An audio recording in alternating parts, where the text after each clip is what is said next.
हे माँ, तुमसे विश्वास ना उठने देना। तेरी दुनिया में भय से जब सिमट जाऊं, चारों ओर अंधेरा ही अंधेरा घना पाऊं। बन के रोशनी सदा तुम राह दिखाना। आप सभी श्रोतागणों को नवरात्रि के दूसरे दिन की माता ब्रह्मचारिणी के आगमन पर ढेर सारी शुभकामनाएं। माता रानी आप सभी पे कृपा दृष्टि रखे, आप सभी अपने क्षेत्र में सफलता प्राप्त करें। इसी उत्तम कामना के साथ आज दुर्गा सप्तशती पाठ का दूसरा और तीसरा अध्याय आप रसपान करेंगे।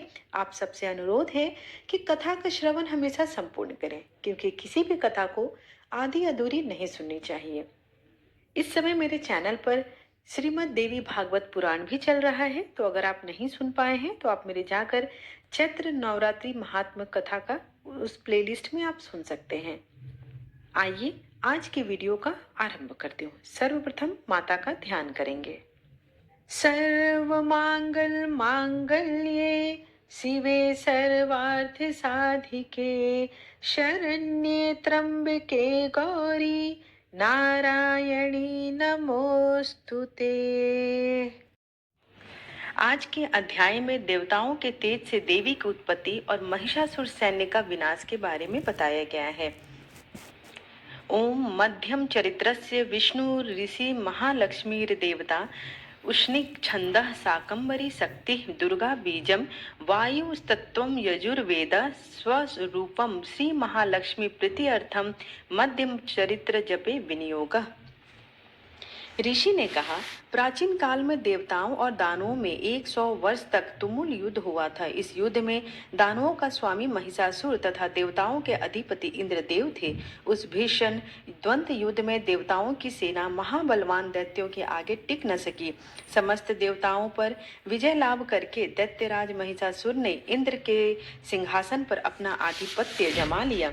तदंतर हारे हुए सभी देवगण सृष्टिकर्ता ब्रह्मा जी को अगुआ बनाकर उस स्थान पर गए जहाँ भगवान शिव तथा विष्णु भगवान विराजमान थे। वहां जाकर देवताओं ने महिषासुर के शौर्य तथा अपनी पराजय का आद्योपांत वर्णन किया।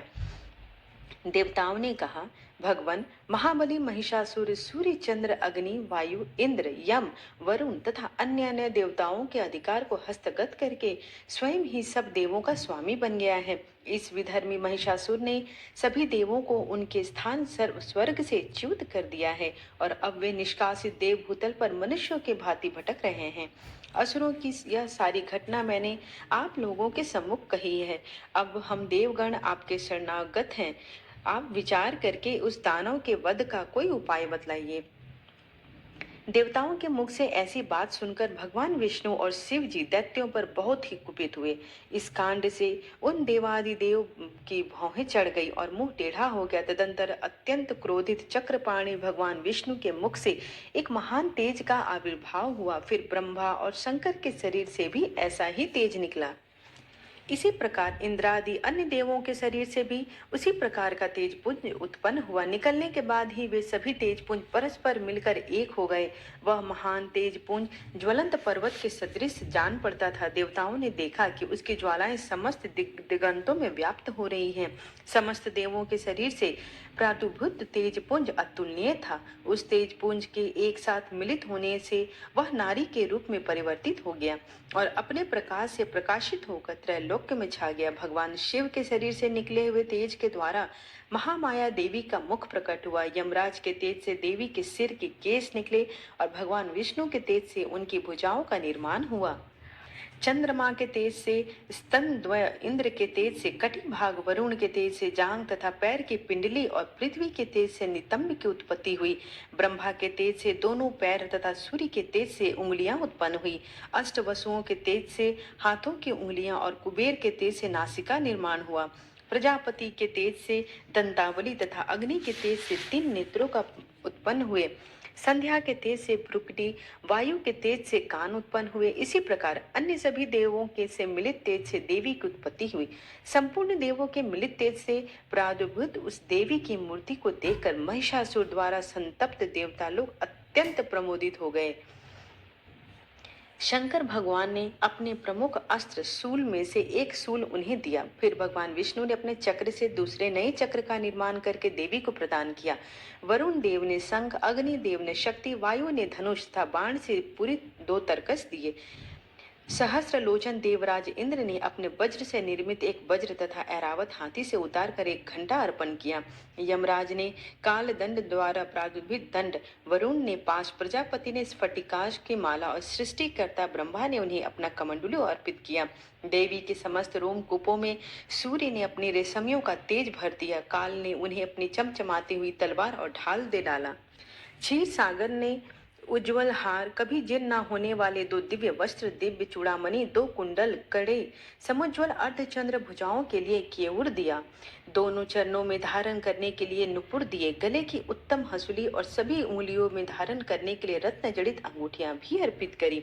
साथ ही साथ उन्होंने अनेकों प्रकार के अस्त्र और कभी विध न होने वाले कवच दिए। अस्त्रों के अतिरिक्त उन्होंने मस्तक और वक्ष पर धारण के निमित्त देवी को सदैव हरे भरे रहने वाले कमलों की बनी हुई मालाएं भी दी। सागर ने उन्हें सुंदर कमल पुष्प भेंट किए और हिमालय पर्वत ने उनकी सवारी के लिए सिंह तथा अनेक प्रकारों के रत्न आदि भेंट किए।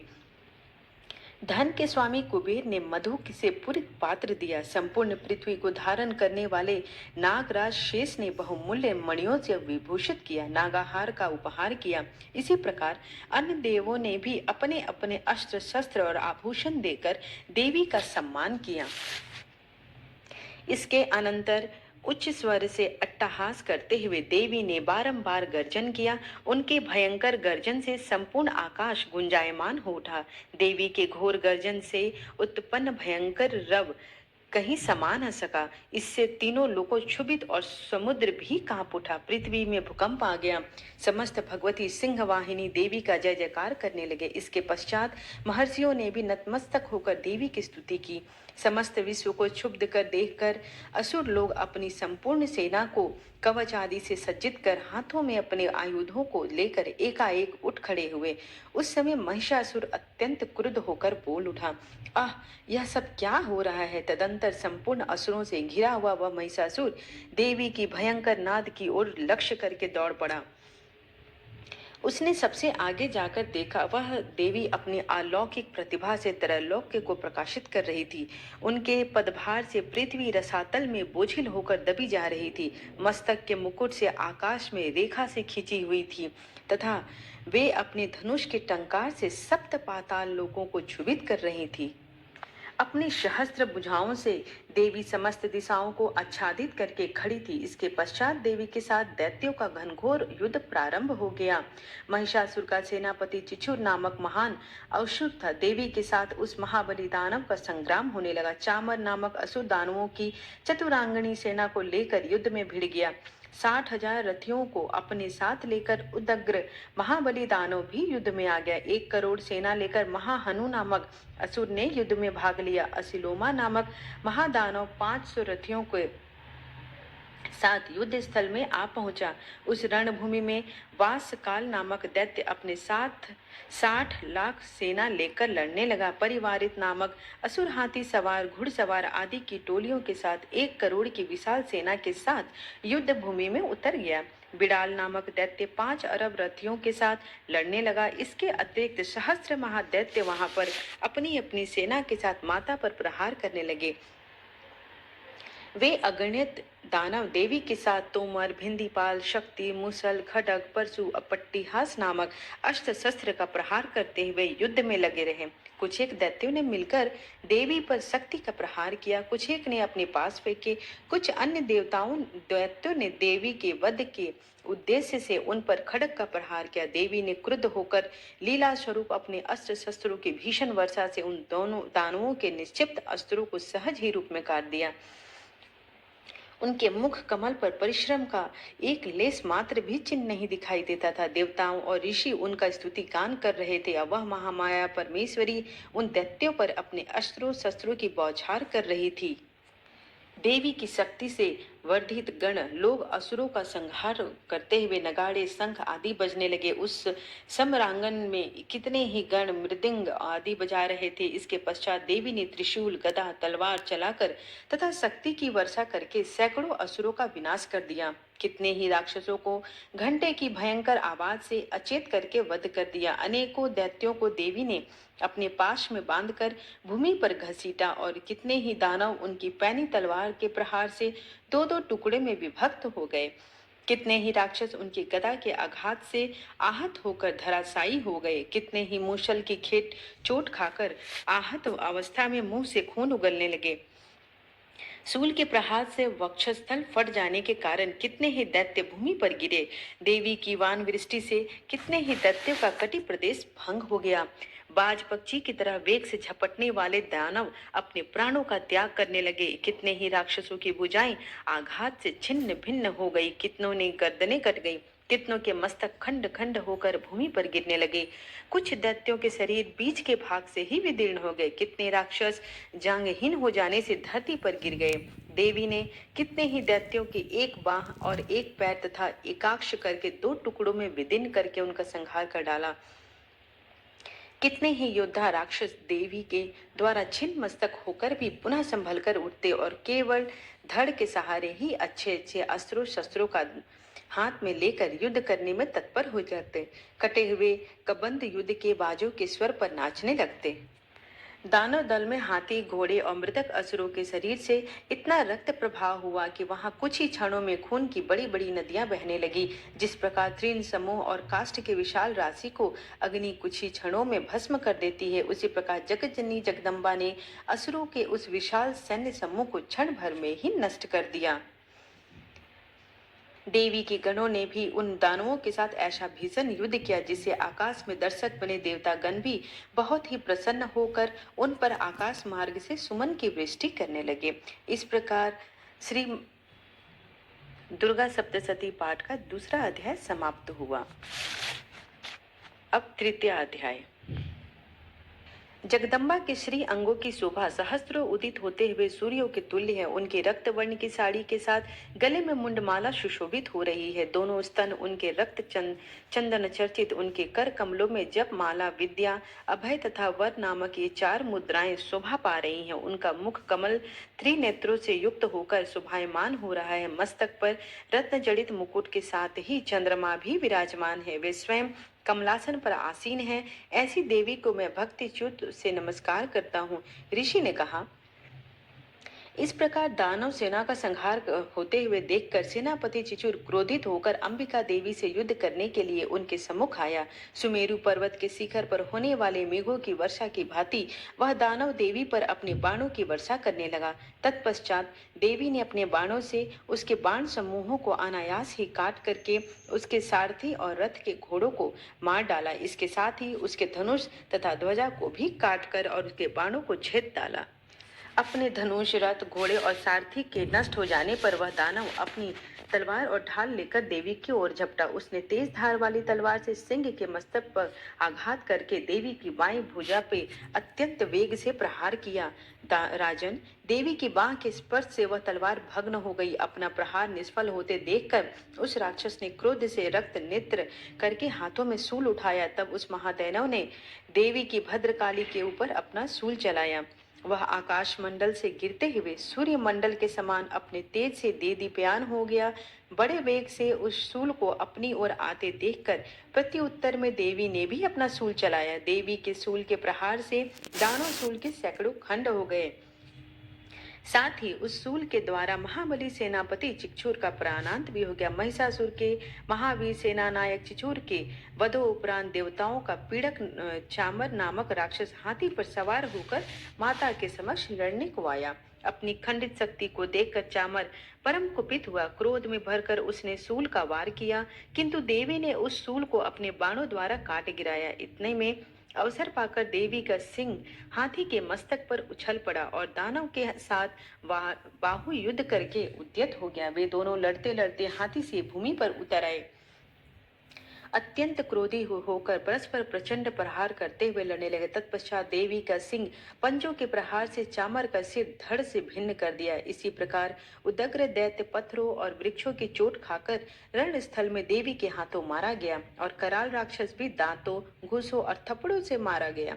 गदा के प्रहार से देवी ने उद्दत नामक राक्षस को चकनाचूर कर दिया। भिंदीपाल से वासकल एवं बाणों से ताम्र तथा अंधक को यमराज के घर भेज दिया। त्रिनयना परमेश्वरी ने अपने त्रिशूल से उग्रासय, उग्रवीर तथा महाहनु नामक दानवों को मार गिराया। विडाल दैत्य के मस्तक पर तलवार से मारा गया, मुंडहीन कर दिया गया। दुधर और दुर्मुख नामक दैत्यों को बाणों से बिंद डाला गया। इस प्रकार अपनी सेना का क्षय होता देख महिषासुर ने भैंसे का रूप बनाकर देवी के गणों को त्रस्त करना प्रारंभ किया। वह राक्षस किसी किसी को थुथुन से मारकर, किसी को खुरों से मारकर, किसी को पूंछ से मारकर, किसी को सिंहनाद के द्वारा, किसी को घुमाकर और कितने ही अपने निश्वास वायु के झोंके से भूमि पर गिरा दिया। इस प्रकार गणों की सेना को तितर बितर करके वह राक्षस भगवती के सिंह को मारने के लिए वेग से झपट पड़ा। इससे महामाया को अतीव क्रोध आया और उधर महाबलशाली महिषासुर भी क्रुद्ध होकर भूमि को अपने खुरों से खोदने लगा और अपने सिंगों से उठाकर बड़े बड़े पर्वतों को उठाकर फेंकने लगा। उसके वेग से घुमाने के कारण पृथ्वी अत्यंत क्षुभित होकर फटने से लगी। उसकी पूंछ से बादल टकराकर समूह छिन्न भन होने लगे। उसके श्वास की प्रबल वायु के कारण उड़ते हुए सैकड़ों पर्वत आकाश से भूमि पर गिरने लगे। उस महादानव को क्रोध की मुद्रा में अपनी ओर लक्ष्य देखकर चंडिका देवी ने भी उसको मारने के लिए उस पर महान क्रोध प्रकट किया। सर्वप्रथम देवी ने अपने पास फेंककर उस महाबली असुर को बांध लिया। अपने को उस महारण स्थल में बंध जाने पर वह राक्षस राज ने भी अपनी बनावटी महिष स्वरूप का परित्याग करके तुरंत ही दैत्य मायावी सिंह के रूप में देवी के सामने आ गया। ऐसी स्थिति में जैसे ही अंबिका ने उसका सिर छेदन करना चाहा, वह राक्षस खड्गधारिणी पुरुष के भेष में आ गया। देवी ने तत्काल ही बाण वृष्टि करके ढाल और तलवार के सहित उस महिषासुर को वेध दिया। तब वह मायावी राक्षस गजराज के रूप में परिवर्तित हो गया। गजराज के वेश में वह राक्षस अपनी सुंड से देवी के विशाल सिंह को खींचने और गरजने लगा। खींचने का प्रयास करते ही देवी ने अपनी तलवार से उसकी सूंड काट दी। तदंतर उस महादानव ने पुनः अपने पहले वाले भैंसे के रूप को ग्रहण कर लिया और पहले की तरह चराचर प्राणियों सहित त्रैलोक्य को आतंकित करने लगा। वह राक्षस बल और पराक्रम के मद में उन्मत्त की भांति घोर गर्जन करने लगा। देवी बोली, ओ मूढ़, मैं अब तक मधुपान करती हूँ, तब तक तू खूब मनमानी कर ले। मेरे हाथ से ही यहीं तेरी मृत्यु होगी और शीघ्र होगी। ऋषि ने कहा। ऐसा कहकर देवी उछलकर उस दैत्य पर चढ़ बैठी। अपने पैरों से उसे दबोचकर देवी ने शूल से उसके कंठस्थल में प्रहार कर दिया। दबाव के शिकंजे में जकड़ा होने पर महिषासुर अपनी मुख से दूसरे रूप में आने को निकला। वह दैत्य अर्ध निर्गता अवस्था में ही देवी के साथ युद्ध में लगा रहा। तब देवी ने बहुत बड़ी तलवार से उसके मस्तक पर छेदन कर दिया। महिषासुर के मरते ही उसकी बची खुची सेना हाहाकार करती हुई भाग खड़ी हुई। समस्त देवगण अत्यंत आनंदित हो गए और देवताओं के दिव्य महर्षियों के साथ मिलकर भगवती दुर्गा की स्तुति करने लगे। इस प्रकार श्री दुर्गा सप्तशती पाठ का तीसरा अध्याय समाप्त हुआ। आइए हम सब क्षमा याचना और तत्पश्चात आरती करते हैं। हे परमेश्वरी, मेरे द्वारा रात और दिन सहस्त्रों अपराध होते रहते हैं। अपनी भक्त समझकर मेरे उन अपराधों को आप कृपा पूर्वक क्षमा करो। हे परमेश्वरी, मैं आवाहन करना नहीं जानती, ना ही विसर्जन करना नहीं जानती तथा पूजा करने का ढंग भी नहीं जानती। क्षमा करो। हे देवी, हे देवी, हे सुरेश्वरी, मैंने जो मंत्रहीन, क्रियाहीन और भक्तिहीन पूजन किया है वह सब आपकी कृपा से पूर्ण हो जाए। सैकड़ों अपराध करके भी जो आपकी शरण में जय जगदम्बे कहकर पुकारता है उसे वह गति प्राप्त होती है जो ब्रह्मादि देवताओं के लिए भी सुलभ नहीं है। हे जगदम्बिके, मैं अपराधी हूँ, किंतु आपकी शरण में आई हूँ। इस समय दया की पात्र हूँ। आप जैसा चाहो वैसा करो। हे देवी, मुझसे जो भी अपराध हुआ है उसे आप क्षमा करो और मुझ पर प्रसन्न हो जाओ। सच्चिदानंद स्वरूपा परमेश्वरी, जगन माता परमेश्वरी, प्रेम पूर्वक मेरी इस पूजा को स्वीकार करो और सदैव मुझ पर प्रसन्न रहो। देवी सुरेश्वरी, तुम गोपनीय से भी गोपनीय वस्तु की रक्षा करने वाली हो। मेरी इस प्रार्थना को, जप को ग्रहण करो, तुम्हारी ही कृपा से मुझे सिद्धि प्राप्ति हो, ऐसा मुझे वर प्रदान करो। आइए अब माता की आरती करते हैं। जय अम्बे गौरी मैया, जय श्यामा गौरी, तुमको निस दिन ध्यावत हरि ब्रह्मा शिवरी। जय अम्बे गौरी, मांग सिंदूर विराजत, टीको मृग मद को उज्ज्वल से दो नैना, चंद्र बदननी को। जय अम्बे गौरी, कनक समान कलेवर, रक्तांबर राजे, रक्त पुष्प गले माला, कंठन पर साजे। जय अम्बे गौरी, के हरिवाहन राजत, खड्ग खपर धारी, सुर नर मुनि जन सेवत, तिनके दुख हारी। जय अम्बे गौरी, कानन कुंडल शोभित, नासाग्रे मोती, कोटिक चंद्र दिवाकर, राजत सम ज्योति। जय अम्बे गौरी, शुंभ निशुंभ विदारे, महिषासुर घाती, धूम्र विलोचन नैना, निस दिन मदमाती। जय अम्बे गौरी, चंड मुंड संहारे, शोणित बीज हरे, मधु कैटव दो मारे, सुर भयहीन करे। ओम जय अम्बे गौरी, ब्रह्मानी रुद्रानी, तुम कमला रानी, आगम निगम बखानी, तुम शिव पटरानी। 64 योगिनी गावत, नृत्य करत भैरव, बाजत ताल मृदंगा, अरु बाजत डमरू।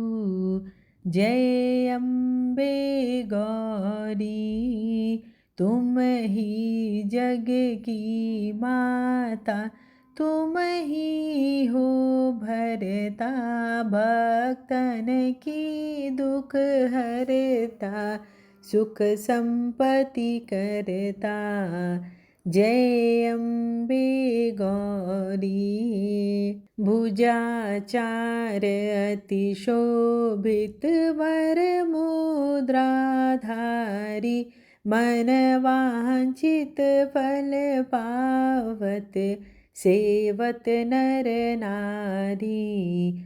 जय अम्बे गौरी, कंचन थाल विराजत, अगर कपूर बाती, श्रीमाल के तुमे राजत, कोटि रतन ज्योति। जय अम्बे गौरी मैया, जय श्यामा गौरी, श्री अम्बे जी की आरती, जो कोई नर गावे, कहत शिवानंद स्वामी, सुख संपत्ति पावे। जय अम्बे गौरी मैया जय श्यामा गौरी। त्वमेव माता च पिता त्वमेव त्वमेव बन्धु च सखा त्वमेव त्वमेव विद्या द्रविडं त्वमेव त्वमेव सर्वं मम देव देव। आरतीं समर्पयामि दुर्गादेव्यै नमो नमः। आशा करती हूँ कि आज की कथा आपको अच्छी लगी हो। वीडियो पसंद आए तो चैनल को लाइक शेयर एंड सब्सक्राइब करना बिल्कुल ना भूलें। धन्यवाद।